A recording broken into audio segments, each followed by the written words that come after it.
दोस्तों आज के इस वीडियो में हम HTML के हेडिंग्स के बारे में पढ़ेंगे। तो आपका एक बार फिर से स्वागत है हमारे YouTube चैनल सुल्तान एकेडमी में। तो बिना किसी देरी के चलिए वीडियो को स्टार्ट करते हैं। तो दोस्तों वीडियो को लास्ट तक जरूर देखें क्योंकि हम इसमें स्मूथ स्क्रॉलिंग के बारे में भी सीखेंगे और देखेंगे कि हम अपने हेडिंग से स्क्रॉल की मदद से हम एक सेक्शन से दूसरे सेक्शन पे किस तरीके से जा सकते हैं। तो चलिए वीडियो को स्टार्ट करते हैं।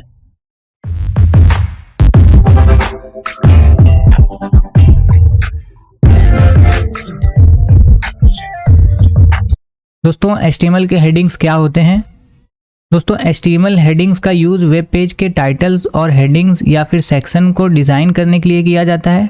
दोस्तों हेडिंग के हेल्प से वेब पेज के कंटेंट को ऑर्गेनाइज करने और नेविगेट करने और वेब स्ट्रक्चर को डिज़ाइन करने में मदद मिलती है। दोस्तों HTML में 6 लेवल तक के हेडिंग होते हैं जो कि H1 से लेकर H6 तक होते हैं। H1 टैग लार्जेस्ट और सबसे इम्पॉर्टेंट हेडिंग को दर्शाता है और H6 सबसे कम इम्पॉर्टेंट वाले हेडिंग को दर्शाने के लिए किया जाता है। दोस्तों HTML5 के हेडिंग से एग्जांपल यहाँ पे गिवन है, जैसे कि H1 से लेकर H6 तक के टैग यहाँ पे यूज़ किए गए हैं। और दोस्तों जैसे जैसे हमारा H1 H6 तक की तरफ बढ़ता है वैसे वैसे हमारे हेडिंग की इम्पॉर्टेंस जो है घटती जाती है और साथ ही साथ उसका फॉन्ट साइज़ भी डिक्रीज होते चला जाता है। तो दोस्तों इस तरीके से जो सबसे ज़्यादा इम्पॉर्टेंट हमारा हेडिंग होता है वो हेडिंग 1 होता है और इसी तरीके से सबसे कम इम्पॉर्टेंट वाली जो हेडिंग होती है वो हमारी हेडिंग 6 होती है। तो आइए इसका हम प्रैक्टिकल कर देख लेते हैं कि हम अपने वेब पेज में हेडिंग का इस्तेमाल कैसे कर सकते हैं और अपने पेज में हम नेविगेशन कैसे बना सकते हैं हेडिंग की मदद से। तो दोस्तों सबसे पहले इसका प्रैक्टिकल हम अपने MS वर्ड में करके देख लेते हैं कि हमारा हेडिंग MS वर्ड में काम कैसे करता है। तो दोस्तों यहाँ पे मैंने चैप्टर 1 बना लिया है और उसके अंदर हमने 2 हेडिंग क्रिएट किए हैं। इसी तरीके से हमने चैप्टर 2 चैप्टर 3 के अंदर भी 2 हेडिंग क्रिएट कर लिए हैं। अब दोस्तों हम यहाँ पे चैप्टर 1 को हेडिंग 1 यहाँ पे अप्लाई कर देते हैं और इसी तरीके से चैप्टर 2 को भी हेडिंग 1 अप्लाई कर देते हैं और चैप्टर 3 को भी हेडिंग 1 अप्लाई कर देते हैं। और इसके बाद दोस्तों इसके अंदर जो हमने हेडिंग बनाई हुई है उसको हम यहाँ पे हेडिंग 2 अप्लाई कर देते हैं। अगर दोस्तों ये हमारा जितना भी चैप्टर है अलग अलग पेजेस पे होता तो हम इसको नेविगेट कैसे कर सकते हैं। तो जैसे हमारा चैप्टर 1 पेज नंबर 2 से स्टार्ट हो रहा है और चैप्टर 1 का जो हेडिंग 1 है वो पेज नंबर 3 से स्टार्ट हो रहा है, इसी तरीके से हेडिंग 2 हमारा पेज नंबर 4 से स्टार्ट हो रहा है। अगर दोस्तों इस तरीके से हमारे सारे चैप्टर अलग अलग पेजेस पे हैं तो इनको हम फर्स्ट पेज से नेविगेट कर सकते हैं। तो दोस्तों यहाँ पे हम रेफरेंस में जाते हैं और यहाँ पे हम टेबल ऑफ कंटेंट यहाँ पे क्रिएट कर लेते हैं और देखते हैं कि हमारा हेडिंग किस तरीके से दिखाई देता है। तो दोस्तों जब हम यहाँ पे अपना टेबल ऑफ कंटेंट क्रिएट करेंगे तो आप देख सकते हैं कि हमारे सारे चैप्टर 1 2 3 यहाँ पे जो इम्पोर्टेंट हेडिंग थे वो यहाँ पे फर्स्ट में आ रहे हैं और जो उसके बाद सेकंड लेवल वाले हेडिंग थे वो चैप्टर 1 के थोड़ा से अंदर आ रहे हैं। जैसे कि हम चैप्टर 2 पे जाना चाहते हैं तो हम कंट्रोल के साथ चैप्टर 2 पे क्लिक करेंगे तो हम यहाँ पे चैप्टर 2 पे जा सकते हैं। इसी तरीके से दोस्तों हम वेबसाइट पे भी अपना चैप्टर वाइज चीज़ों को हेडिंग के जरिए से बना सकते हैं, हेडिंग 1 हेडिंग 2 हेडिंग 3 का इस्तेमाल करके। तो आइए अब हम HTML में इसका प्रैक्टिकल करके देख लेते हैं। तो दोस्तों अब हम एक नई फाइल क्रिएट करने वाले हैं जो कि हमारा क्लास 10 होगा। तो हम अपनी एक पुरानी फाइल को कॉपी और पेस्ट करके इसका हम क्लास चेंज कर देते हैं, नेम क्लास 10। और दोस्तों इसको हम ओपन कर लेते हैं नोटपैड के अंदर। और अब दोस्तों मैं इसको ब्राउज़र में भी ओपन कर ले रहा हूँ। अब चलते हैं अपने नोटपैड में और देखते हैं यहाँ पे हम अपने हेडिंग के बारे में। तो सबसे पहले हम यहाँ पे टाइटल को चेंज कर देंगे। तो दोस्तों यहाँ पे हम एक नेविगेशन क्रिएट कर लेते हैं जिसमें हम सारे अपने चैप्टर का लिंक रखेंगे। तो सबसे पहले दोस्तों हम यहाँ पे एक एंकर टैग ओपन कर लेते हैं, href एट्रीब्यूट का भी इस्तेमाल कर लेते हैं और दोस्तों यहाँ पे हम हैज़ अभी लगा देते हैं, बाद में हम इसमें लिंक प्रोवाइड कर देंगे। और यहाँ पे हम अपना चैप्टर का नाम लिख लेते हैं। तो चैप्टर 1 हम यहाँ पे स्टार्ट करेंगे और दोस्तों यहाँ पे हम एंकर टैग को क्लोज भी कर देते हैं। तो दोस्तों मुझे 4 चैप्टर यहाँ पे बनाने हैं तो मैं यहाँ पे इसको 4 बार कॉपी और पेस्ट कर ले रहा हूँ।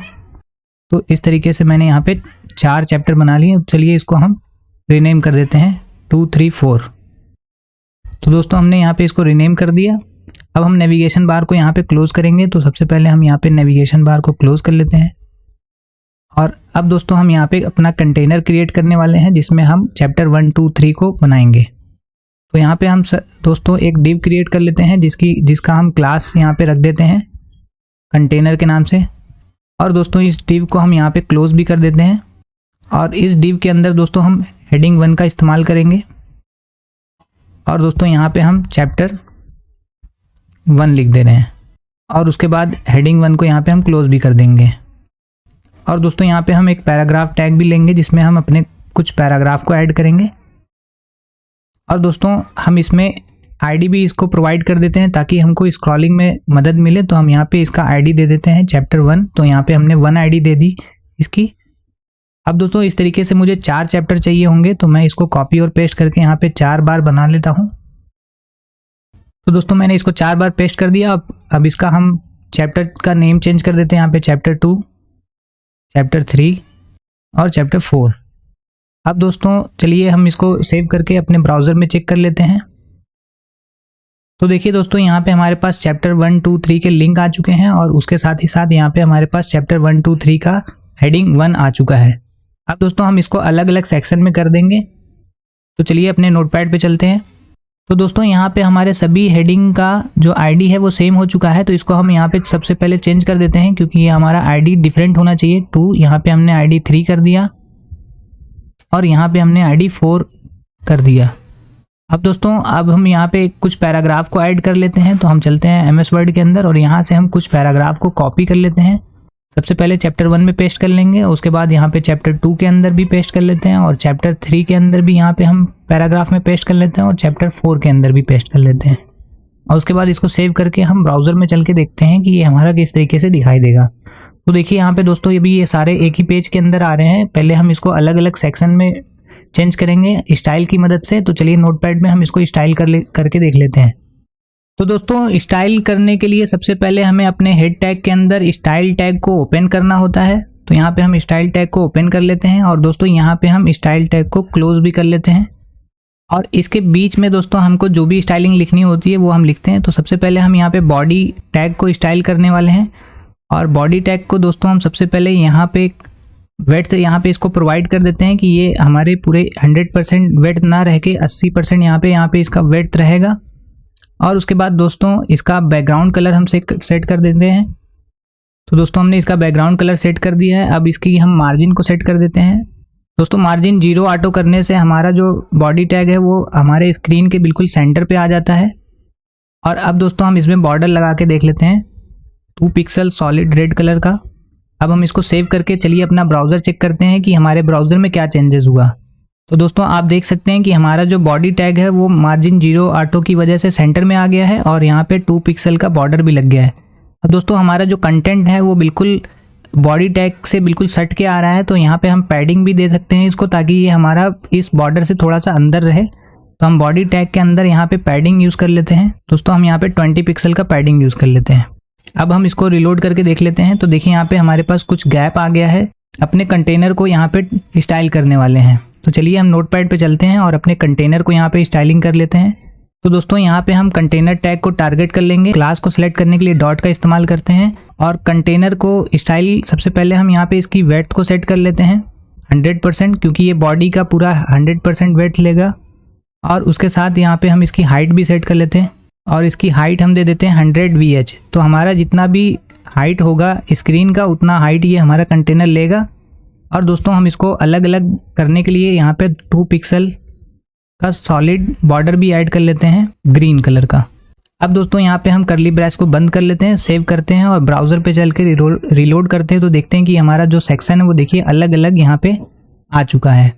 अब दोस्तों हमने यहाँ पे कुछ एंकर टैग दे रखे हैं, तो इनको भी स्टाइल कर लेंगे। तो सबसे पहले हम आपको अपने नेविगेशन को यहाँ पे स्टाइल करेंगे। तो दोस्तों हमें यहाँ पे नेव टैग का यूज़ करना होगा, क्योंकि हमने इसमें कोई क्लास यूज़ नहीं किया है। और यहाँ पे हम नेविगेशन के टेक्स्ट लाइन को सेंटर कर देते हैं और नेविगेशन का ये हमने सेव करके अपने ब्राउज़र में चेक करके देखते हैं। तो देखिए यहाँ पे ये सारे सेंटर में आ चुके हैं।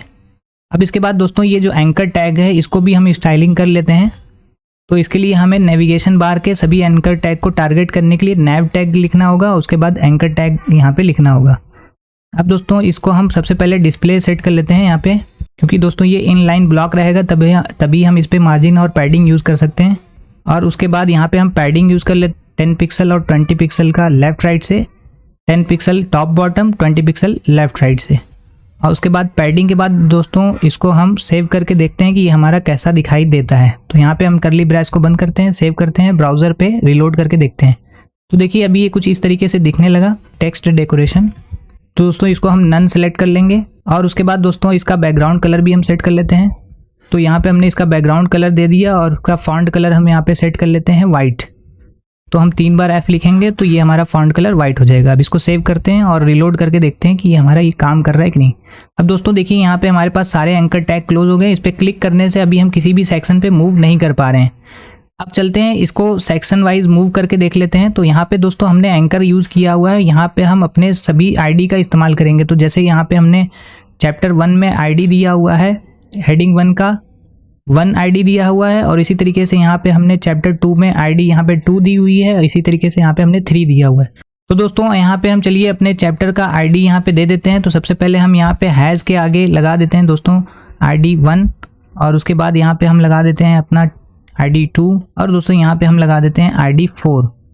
और अब इसको सेव करके हम देख लेते हैं कि हमारे ब्राउज़र में ये कैसा वर्क करता है। तो यहाँ पे हम इसको रिलोड करके, तो दोस्तों जैसे ही यहाँ पे हम अपने किसी भी जो है लिंक पे क्लिक करते हैं तो वो हमारा जो स्क्रॉल बार है वो एक बार में नीचे चला जा रहा है उसी चैप्टर नंबर पर यहाँ पे।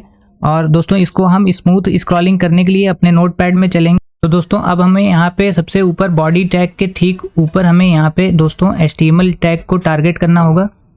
हम यहाँ पे HTML टैग को टारगेट करके दोस्तों इसका स्क्रॉल बिहेवियर यहाँ पे सेट कर देंगे, और इसको हम दोस्तों स्मूथ सेट कर देते हैं। और अब यहाँ पे हम करली ब्रेसेस को बंद करके इसको सेव करते हैं और चलते हैं ब्राउज़र पे, रिलोड करके देखते हैं कि ये हमारा काम कर रहा है कि नहीं।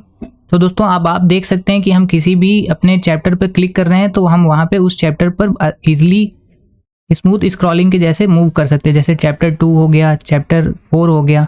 और इसी तरीके से दोस्तों अगर हम इस नेविगेशन को नीचे की साइड में बना लेते हैं पेज के, तो यहाँ से क्लिक करके हम ईजिली ऊपर भी जा सकते हैं। तो चलिए हम इसको एक बार करके देख लेते हैं। यहाँ पे हमने जो नेविगेशन बार यहाँ क्रिएट किया है सबसे टॉप पे, अगर दोस्तों ये हमारे यहाँ पे सबसे बॉटम पे होता तो उससे हमें क्या बेनिफिट होता। तो मैं इसको सेव करता हूँ और चलता हूँ अपने ब्राउज़र पे, देखते हैं कि क्या होता है। तो दोस्तों देखिए, देख सकते हैं कि यहाँ पे हमारे चैप्टर 1, 2, 3 यहाँ पे भी आ चुका है। इसी तरीके से जब हम नीचे यहाँ पे क्लिक करेंगे तो ये ईजिली हम ऊपर भी जा सकते हैं, किसी भी सेक्शन पर ऊपर जा सकते हैं, और ऊपर से अगर हम क्लिक करते हैं तो हम नीचे जा सकते हैं। तो दोस्तों उम्मीद करता हूं कि आपको मेरा ये वीडियो अच्छा लगा होगा। अगर वीडियो अच्छा लगा तो हमारे वीडियो को लाइक करें, चैनल को सब्सक्राइब करें ताकि हमारे अगली वीडियो का नोटिफिकेशन आपको मिल सके। Thanks for watching.